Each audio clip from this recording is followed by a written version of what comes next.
Let me begin with a quiet truth. A jealous friend rarely attacks you directly, they don't shout or openly compete, and yet they manage to unsettle you in the most subtle ways, because they ask questions. Soft questions, polite questions, questions that appear caring but leave a strange weight in your chest, questions that make you leave a conversation feeling smaller, doubting yourself, or even strangely guilty about your own happiness. And if you've experienced this, then the philosophy you are about to read is for you, because jealousy doesn't always arrive with anger or hostility. Sometimes it comes cloaked in a smile, sometimes it comes with soft laughter, sometimes it arrives dressed as support or curiosity, and it is precisely in these moments that it becomes dangerous, because you are never prepared for a friend to challenge you with words that feel innocent, words that seem harmless, words that carry the subtle pull of comparison, and understanding jealousy in human terms. Understanding it as something born not from hatred but from comparison is the first step toward recognizing it when it appears in your life, because a jealous friend is usually someone who once walked beside you comfortably, someone whose presence was familiar, until life tilted slightly in your favor, until your growth, your healing, your successes, your small or large changes created a gap between you, a gap that produces pain for those who remain stagnant, and when that pain is left unresolved, it slowly morphs into quiet jealousy, an undercurrent that you can feel but cannot always see, which is why jealous friends do not simply disappear when you begin to succeed. They stay close, they watch, they ask questions, questions that are polite on the surface but probing at their core, questions that reveal more about them than about you, because a stranger might envy you and walk away, but a jealous friend envies you and stays. And the reason for this is subtle but undeniable. Proximity gives. Proximity gives them information, and information gives them comfort, sometimes even a sense of control. They don't want to be you, they don't want your life, they want to understand why they are not you, they want an explanation, they need a reason that makes sense to their fragile equilibrium, and so they ask, and the first question they usually ask is, how did you even manage to do that?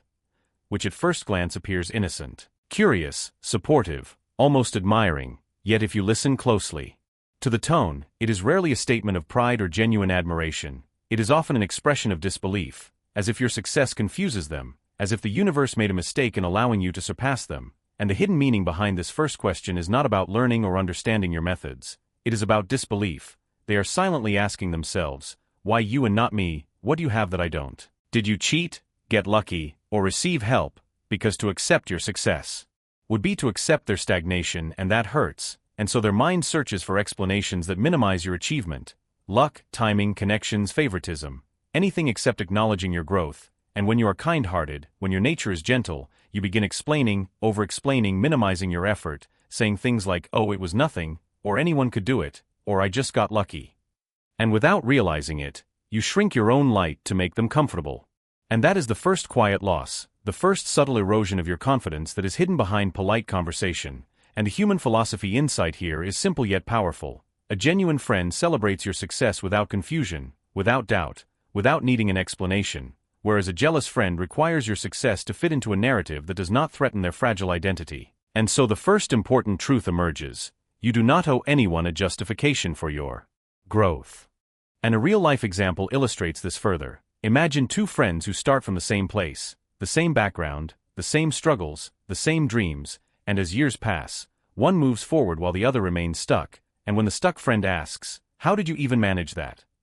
They are not asking for practical steps, they are asking for relief, relief from the pain of comparison, relief from the reminder that life can move forward while they remain in the same place. And the wise response in such situations is to answer briefly, calmly, without shrinking yourself, something like, I worked hard, stayed consistent, and learned as I went, without guilt, without apology, without over-explaining, because confidence is not arrogance, confidence is self-respect, and the emotional shift that occurs after this first question is subtle but profound. The jealous friend begins watching more closely, observing your words, your habits, your confidence, because your very existence now challenges their narrative, and this prepares the stage for the second question, one that is more personal, more dangerous, and even subtler. Yet before we proceed, the key reflection here for the listener is to ask yourself quietly, have you ever felt the need to explain your happiness to someone? Have you ever downplayed your success so a friend wouldn't feel bad? Have you ever sensed discomfort instead of joy from someone close? And if your answer is yes, you are not imagining it, you are noticing it, and awareness is always the beginning of wisdom. And so we close this part with one final thought. The first question a jealous friend asks is wrapped in curiosity, but its purpose is reassurance for them, not you. They are trying to understand how you passed them, Yet what they don't realize is that growth doesn't need permission, it never needs to apologize, and in the next part, we will explore the second question, one that sounds like concern, one that is designed to plant doubts inside you, subtle, emotional, and once you understand it, you will never unhear it's jealousy matures. It stops hiding behind curiosity and begins wearing the mask of concern, and this is the most dangerous phase because concern feels safe, it feels loving, it feels like protection, it lowers your guard and invites honesty, and that is exactly what a jealous friend needs most, because the second question they ask, "Are you sure this is really good for you?"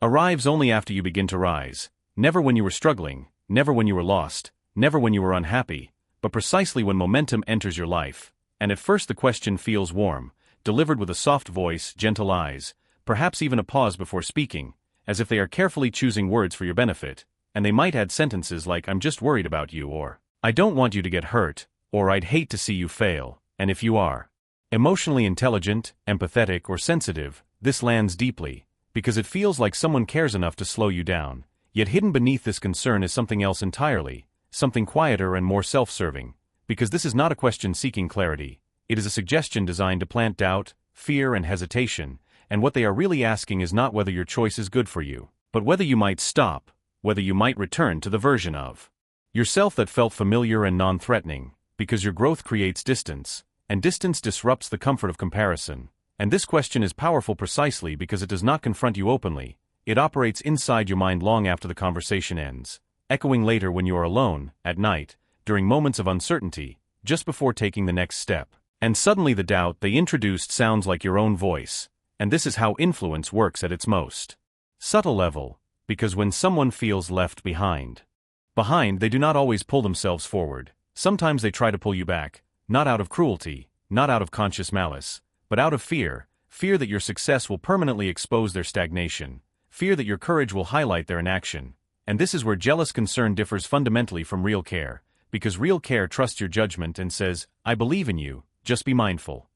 While jealous concern questions your judgment and implies, "I don't think you've thought this through," and real care empowers while jealous concern undermines. And you can see this clearly in subtle examples, like when you start a new job, a business, a healing journey, or a relationship, and they respond by saying, "That seems risky," even though they never called your old suffering risky, they never warned you when you were unhappy, exhausted, or unfulfilled, they only worry when you start to rise. Because this question targets your confidence, not your plan, suggesting you might be naive, careless, or overestimating yourself, and if you have ever struggled with self-doubt, this lands painfully deep, because once you absorb this doubt, you begin explaining again, justifying, defending, proving, sharing too much of your plans, your fears, your next steps, and now they have access, and jealous people do not need power, they need access, access to your uncertainty, access to your hesitation, access to the moments when your belief wavers, and the philosophical truth hidden here is that a person who truly supports your growth does not need to control its direction, and when someone questions your path more than they questioned your pain, that is not concern, that is discomfort with your evolution, and there is a quiet test that reveals the difference between genuine support and disguised jealousy, and it is simple, you say calmly, "I've thought deeply about this." And you watch their reaction, because a supportive friend relaxes, while a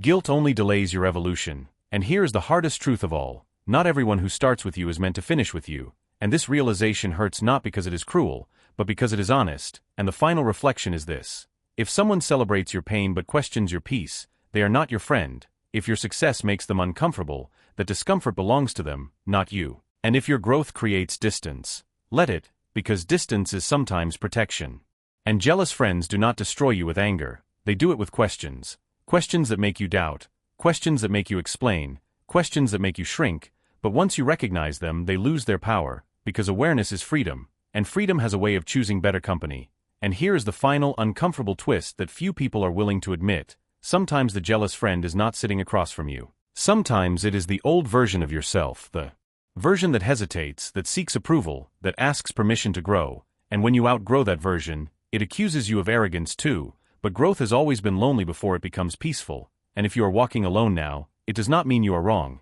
it means you are early, because growth is selective, not everyone is meant to follow, and the moment you stop answering jealous questions with guilt, you begin answering your own life with truth.